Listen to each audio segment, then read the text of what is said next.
We are off the rails. This is episode 65. If we're back on your screens, we weren't suicided.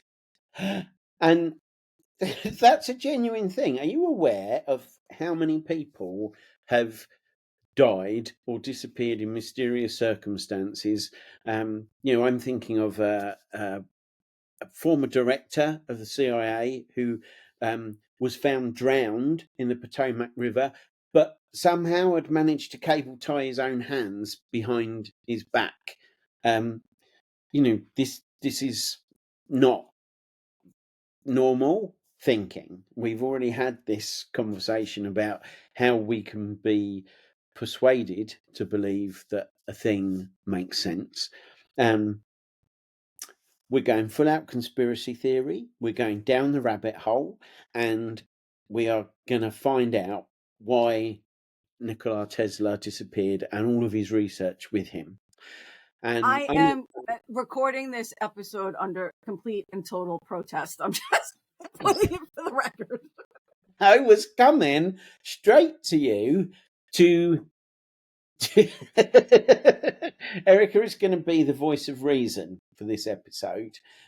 I don't know about that. I'm going to be the voice of, I don't give a shit. Okay? I don't want to talk about it. Conspiracy theories. I mean, we could dive into and dissect why exactly they're uncomfortable. It give me a real uncomfortable feeling. And I don't know if that is fear-based, because I don't know what's true really and what's not true. And I think it's more of I don't know what I'm supposed to do about any of this. So I have no recourse. So why am I spending my energy talking about this? Everything's in a state of fuck. We're fucked. Everything's in a state of we're fucked. Why do we have to go deep into these holes? This is it. So conspiracy theories, I don't know if I'm going to have a lot to say. You might see me just being like this a lot today. So proceed. But at least you're incognito. No one's going to know it's you with your hat on. Right, sure. Gary, I saw you apparently nodding agreement with Erika there. What's your... No, you were not in agreement. No, not at all. I don't think we're fucked. I think that the world is in a better place than it's ever been before. I think that we have better access to medication, and we have better access to resources. Generally, the standard of living is going up. There are fewer wars than there have ever been before.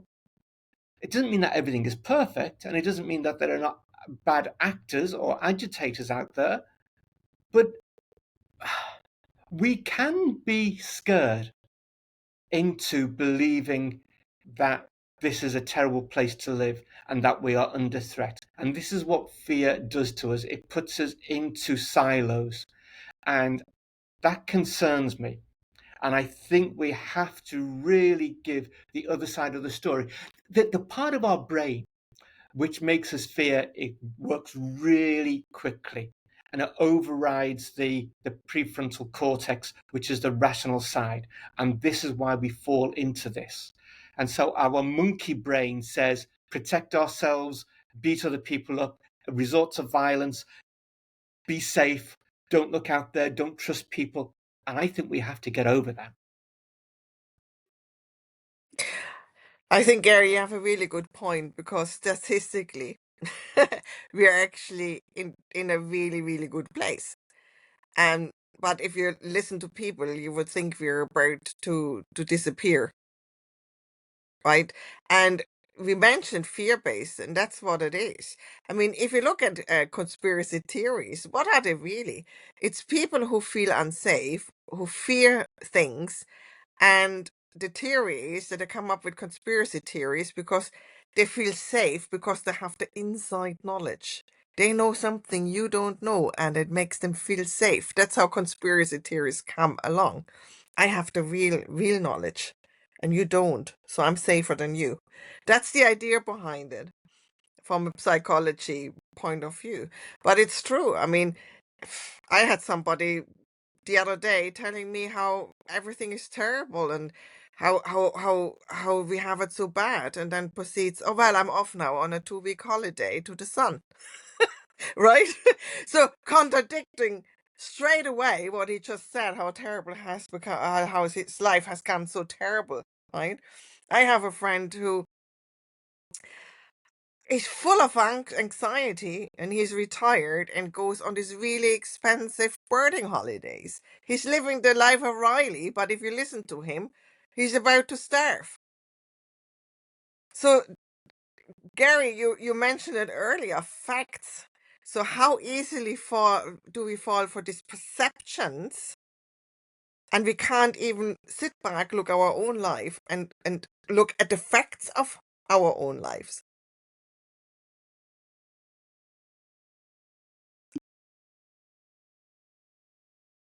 I so I am not, and Alec, but you guys all know, like, as soon as the conversation starts about the types of things we're talking about and conspiracy theories are talked about, I am less involved because, and I'm only looking at myself like, why is that? Like, why am I not wanting to do that? And it feels, I don't personally necessarily have the view of we're fucked. What I meant was, when I'm hearing conspiracy theories, that's the vibe it gives me. It makes me feel like, what, it's like drama getting put into my life that I don't need. Like, I don't need this drama of uncovering and digging deep and like looking for ulterior motives and the like the shadow part of everything that's going on. It's real heavy for me on an emotional level. So I just don't, I'm like, we all know that these things are happening, and unless we have our head buried in the sand, we all know what's going on. So for me, when we're actively engaging in conspiracy theory talk, it's just like inviting drama into my life that I don't want to do. I don't have room for this drama. There's not energy that I want to expend talking about but what ifs, and they're doing this and that, whatever the theory is about. So it's more of an emotional response from me, why these kind of conversations make me go off the rails in my own little experience. As humans, we don't like to have loose ends. We want to believe that there's always a reason for something. We don't like to believe that there is chance in life, that things just happen for no reason. There's not always something that means something. Things just happen, but we don't like that. We want to believe that there's a jigsaw puzzle, and if we find the right pieces, we will know, and we can keep control of everything. But the fact is, life sometimes just happens, and life sometimes is just shit without there being anything behind it. The trick is to go, yeah, that's just how life is. Now what do I do?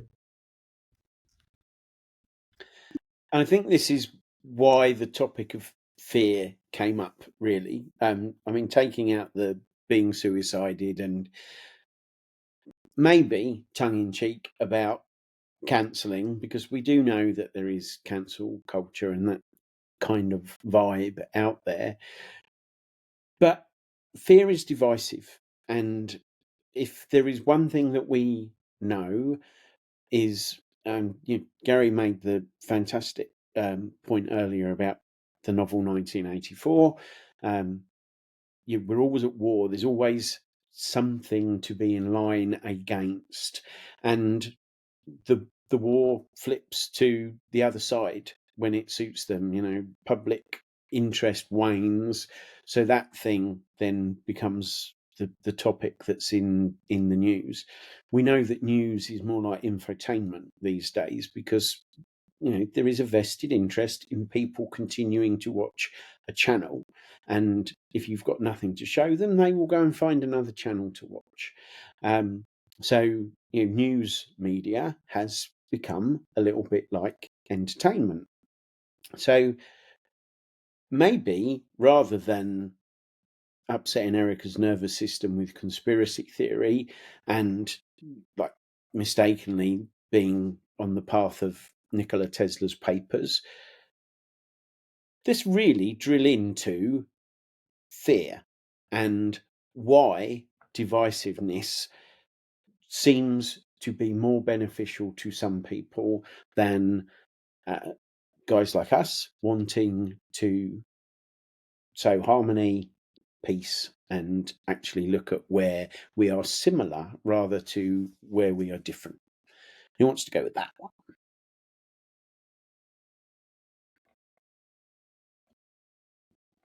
Yeah, are you happy? So I'd like to come back on that and what some of the things that Gaby and Gary said. So as coaches, we're often talking about living in the now. The only thing we have control over is our decision in the moment. But then I'm just wondering how that fits in with this aspect of safety. So it's absolutely true what Gaby and Gary suggest, that in the moment, statistically, we have never been, especially us here in UK, we have never been as safe with regard to sort of accidents, health and safety, disease, longevity, whatever. But how do we balance that with this sort of world awareness of situations and facts that may have an effect on the 1 year, 2 year, 5 year, 10-year timescale? So how do we balance living in the now with keeping an eye on storm clouds that are genuine storm clouds, and never mind the vested interests of the propaganda from the mainstream media, which is all owned by a small group of people with their own interests. I want you to unpack what the storm clouds are that you are alluding to. That would take too long. Well, if I just say the one word, you know where I come from. But basically, if you just took the one word polycrisis, you can Google that. But it's related to planetary boundaries. It's related to energy supplies, for example. Again, I could talk about it all day, but that's why I didn't want to be specific. I wanted to keep it relevant so that no technical knowledge is needed. The reason why I want you to be specific, Jonathan, is because it's difficult to react to something that is non-specific, to something that is general. Sorry, Gaby.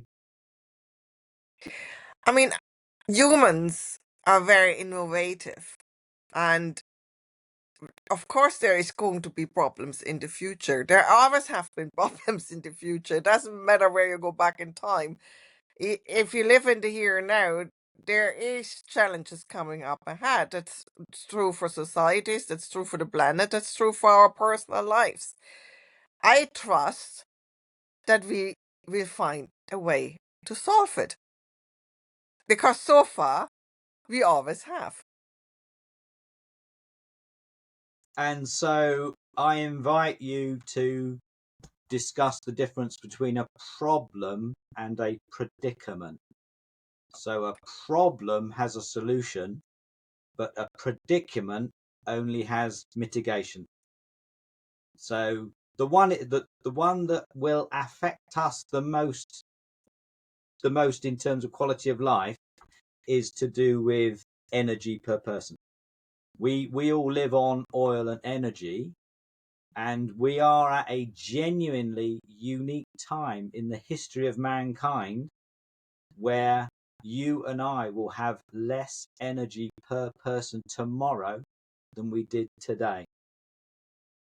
And that has never happened before in the history of mankind. So I find it a little bit dangerous to trust in technology too much, because this one is a predicament, not a problem. If we want to maintain the current material standard of living. And that's what I mean. Lives will change, right? So maybe our lives will change, but it doesn't mean that everything is coming to an end. And that's the thing, because we humans hate change in general. We feel safe now, so we don't want to think about there could be a change in the way we're living our lives. There could be even a change in how many people will be on Earth. They have all this predicament So that yeah, maybe we will retract back to less people. So what? yeah. So I will maybe apologize for lack of clean language. Mankind will go on, but we will not go on with the same, as you say, number of people and the same material quality of living. Those are the only two bits that I'm pretty solid on, if you get my drift. It's interesting. You've mentioned the clean language, and one of the things you said, Jonathan, was that we're in this position where we will have less energy per person than we have previously had. But that's only sticking with what we've exactly got in terms of today. Gaby's point, I think, was we find solutions, we always have, we always will. Just because in terms of oil, coal, nuclear power, those sorts of things, it's not going to continue, doesn't mean that there won't be something else. We don't know what else is out there. And Just a moment. yeah. The dolphins were in the ocean even before the chimpanzees knew they were there. There is something to be discovered. There is always something to be discovered. So yeah, polycrisis, not decrying that.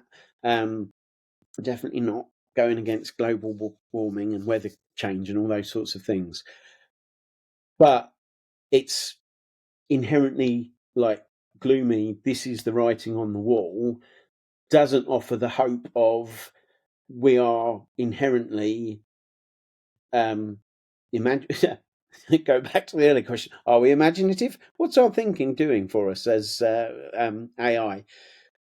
Will we have the minds that create the solutions in the future that are different to the predicted outcomes that we have today? That's my question. And I admire your optimism, but I'm stating it as a physicist, as a fact, that we will have less energy per person moving forward.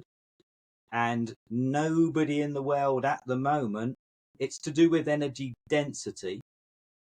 So, for example, it would be lovely if we could keep going with the same material quality of life with renewable energy, but there are some technical issues with that.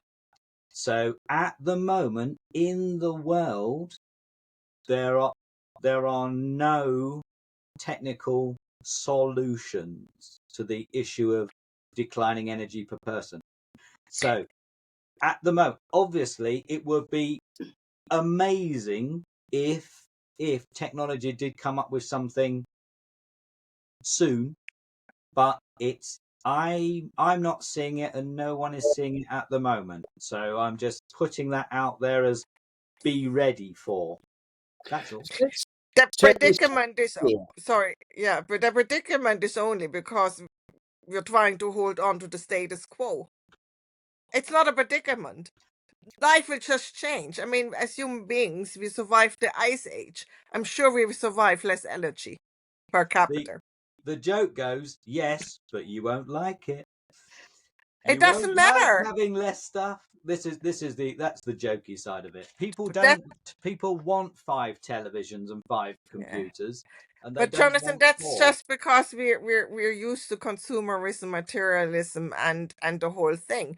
It's just coming out of a thinking of I have to have more, I have to have more, I have to have more. That's all it is. So our thinking I'm might just change. absolutely blessed in that you saved that, because I was going to start with the quote, and the quote is, consumerism is slavery perfected. So you're absolutely right, Gaby. I still agree with you. And the predicament part is the energy per person. It's not how we respond. because we are massively adaptable humans, and we will adapt, but we won't necessarily like it. So here's a paradox. We're talking about fear and the fact that fear can be used for control and these sorts of things. And the fear in this would be everybody runs to the hills, goes and lives off grid, each man for themselves. But that's not what we're seeing, because people still want their 5 TVs, they still want their 5 computers, etc. So where is the fear? I'm not seeing a whole heap of fear in relation to that. Gary, go ahead. So there's a reason for that. Is because our fear is being directed, and it's not being directed in the right way. So we're actually being distracted by the small things that don't matter. And as human beings, we find it really difficult to think globally. We can only think generally about me and maybe my family, and possibly, when I've coped with that, about the community. To think long term, to think global, is incredibly difficult. It means taking a lot of energy from our brains. And we like comfort. We like to have the simple life, because the simple life doesn't mean any, I don't want to use the word lazy. We like to be comfortable. Thinking globally is uncomfortable and takes energy. And so, but I don't think fear is the way forward. But I don't know what the answer is. I would love to hear what the answer is, maybe from you, Jonathan, how we get about helping people to think longer term. Well, as you know, the game is to spin everything positive. So the positive thing is that, I think we all know around the room, that being a valuable or good human being in some kind of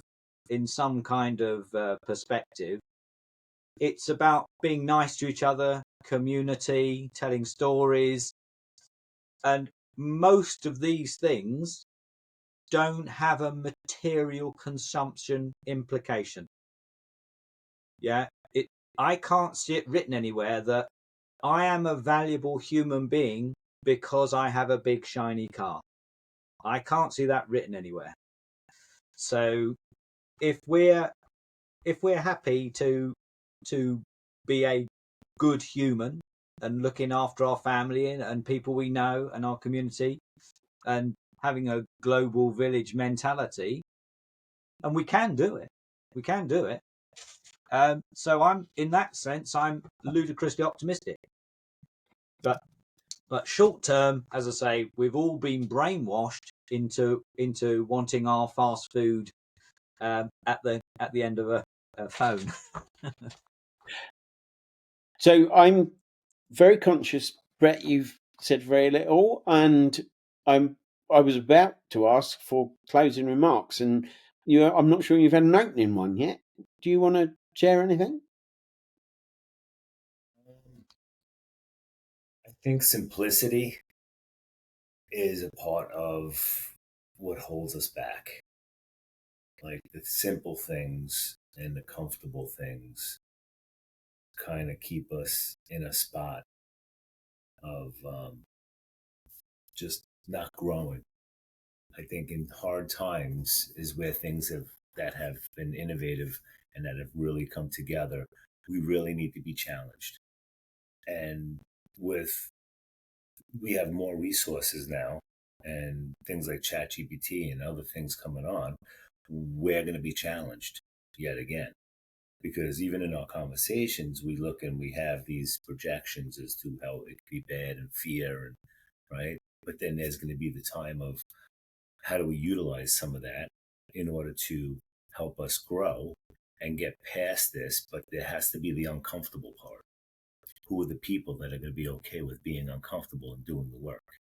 We all have to be okay with being uncomfortable and doing the work.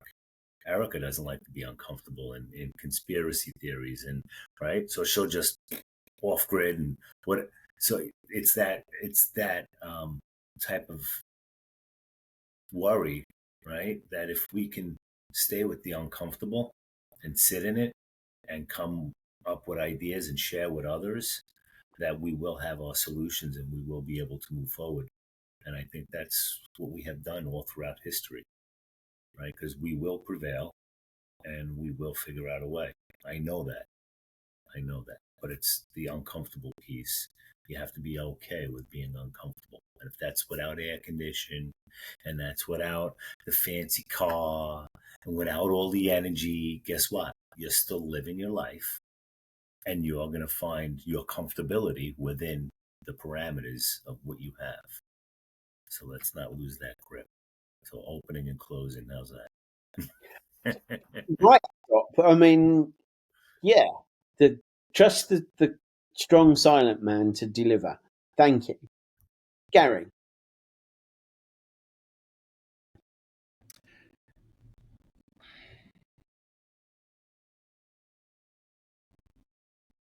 I'm just playing with my technology here. I don't know what I'm doing anymore.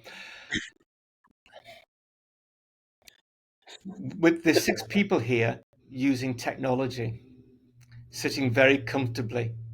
We are in the top 1% of the whole world in terms of being rich. There's a whole planet out there who don't have this luxury, and we talk about cutting back, and our consumption. I feel a bit uncomfortable about that. But yeah, I mean, but does that mean that the rest of the planet are unhappy?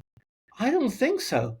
And if you look at the scale of happiness measured in each country, it doesn't matter whether the country has a massive GDP or a low GDP. That has no impact on people's happiness. Apparently what impacts happiness is actually not gaining for ourselves, but about a more equal society. I think the Scandinavian countries where wealth is more equally distributed and people have access to healthcare and good education and a better way of dealing with misdemeanors, that's where people are happiest. I would love to have a conversation about how we create sustainable communities.